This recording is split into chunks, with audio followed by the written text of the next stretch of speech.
Poor little bug on the wall. Ding ching. I have to go. I'm a big girl now.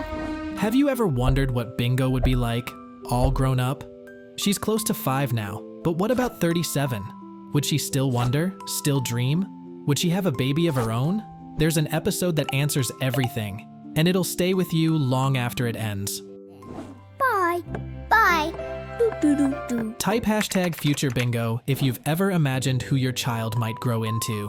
What really happened to Bluey? What if Bluey didn't just disappear, but was silently erased from the story? Bingo never says her name. There's no grave, no shrine, just absences, empty chairs, one less birthday, and every time someone mentions siblings, Bingo's smile disappears. Have you ever tried to live a full life, while one part of your heart stayed back in a moment you never got to finish? No!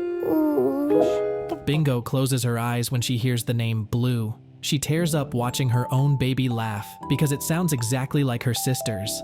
What if Bluey didn't die? What if she left, and Bingo's the only one who knows why? Some truths don't end with closure. They just keep living in silence, passed down like lullabies that never reach the chorus. But what if Bluey never left completely? What if Bingo gave her a new beginning in someone else? Next patient. Did Bingo name her baby after her sister? What if Luna isn't just a name, but a memory Bingo wanted to keep alive? Bingo had the baby alone. She didn't explain the name, didn't justify it. But when someone asks, she says, "It just felt right." And when the baby giggles, it sounds like her. Have you ever honored someone's life by giving their name to someone new? The baby's blanket matches Bluey's old sleeping suit. The crib has a carved image of a star, just like the one from Sleepy Time. What if Luna was a name Bluey always loved? And Bingo remembered it, even after everyone else tried to forget. We have to get away before your bamboo comes back. Names carry echoes. They live in both grief and hope. And sometimes, naming someone isn't about what's lost. It's about what refuses to fade. But if Luna is the name she chose to carry forward, why does Bingo carry it alone? I'm sorry I hid you from your owner. Why is Bingo completely alone now? What if growing up didn't just mean change, but losing the people who once felt permanent? She's not angry. She's not bitter. She's just quiet. Bingo does everything with love, but no one's there to see it. Have you ever carried something heavy, alone, because you were the only one left to remember how it began? 3 cups in her cabinet, but she only uses one. She hums lullabies, but never sings the words. What if being alone isn't punishment? Flap, flap, flap. But the only way Bingo knows how to protect the memories she has left.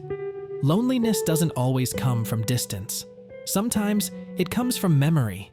From loving people who don't sit at your table anymore, but still take up space in your heart. But being alone is one thing. Keeping secrets? That's something else. And there's one secret Bingo won't let go of. It's from a blue coral crab. Is Bingo hiding her baby's father? What if Bingo loved someone, but lost him too? She never tells her daughter where he is. She never speaks badly of him. She just avoids it, like a bruise she's learned not to press. Have you ever kept part of your story to yourself? Because sharing it would make it too real? A name written on an envelope, crossed out. A baby toy that doesn't match anything else in the house. A look in her eyes that says, "Not now," before you even ask. What if the father didn't leave? What if Bingo asked him to? Some silences aren't about shame. They're about safety, about preserving the peace you fought hard to find, even if it means hiding the pain that came before it. But there's one thing Bingo can't hide. Not forever. Not even from herself. Because one box in her house has never been opened. Yeah, when Lila is happy, I'm happy. The box Bingo never opens. What if the one thing that explains everything is the thing she still can't face? Bingo keeps everything tidy, everything in its place, except for that one box, the only thing in the house she refuses to touch, because whatever's in there, it's the truth. About Bluey, about herself, about what she had to survive. Have you ever avoided one drawer, one photo, one room, because it holds more than just memories? The ribbon on the box is faded, but carefully tied.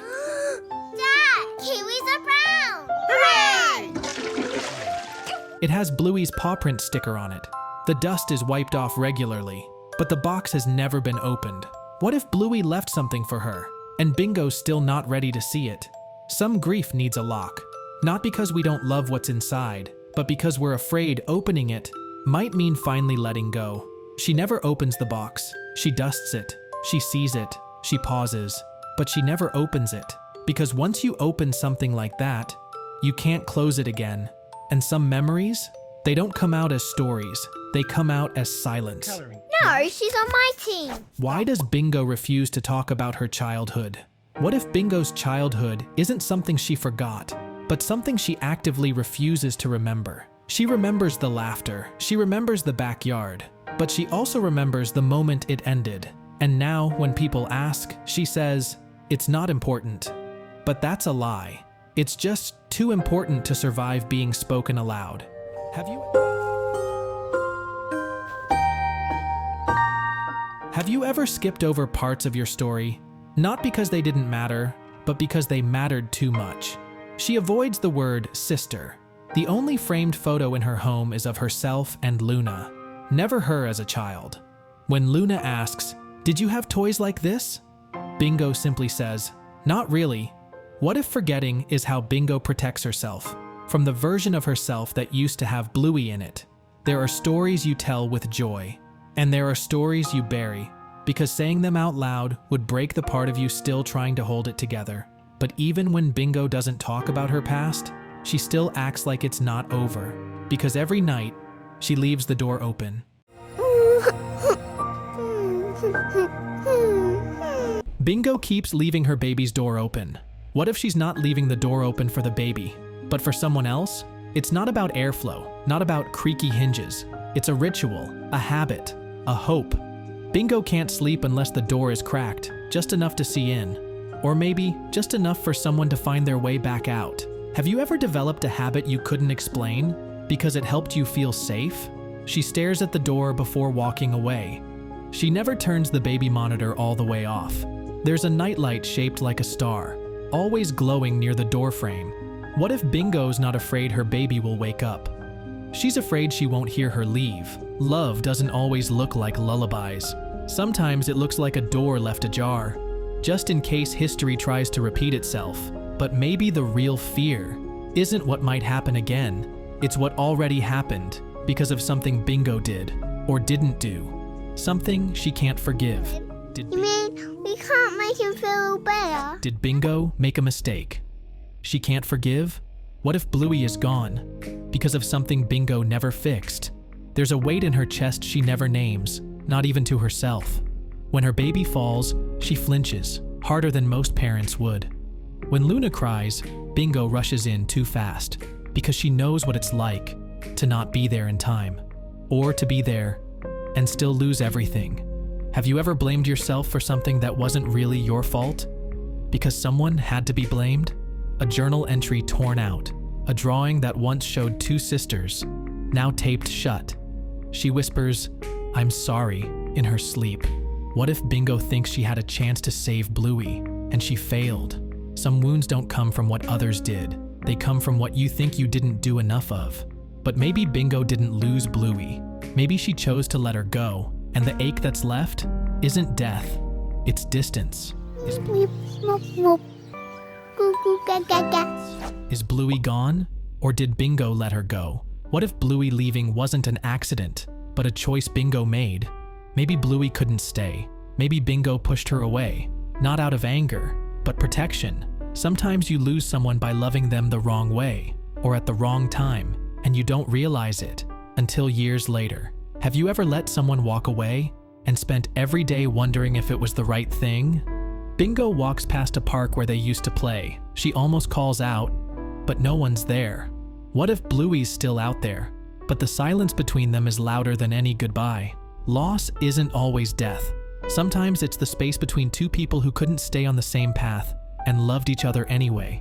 And that's what this episode is really about. Not just grief, not just growing up, but how love stretches past names, past memories, past guilt, and becomes the thing we pass down. What this episode really teaches about love, loss, and letting go. What if letting go doesn't mean forgetting? Bingo didn't get a perfect ending. She got scars, she got silence, and she got a second chance through her daughter. That's the lesson. You can love someone long after they're gone. You can raise a child while still being one yourself. And sometimes the people we lose teach us how to hold on better the next time.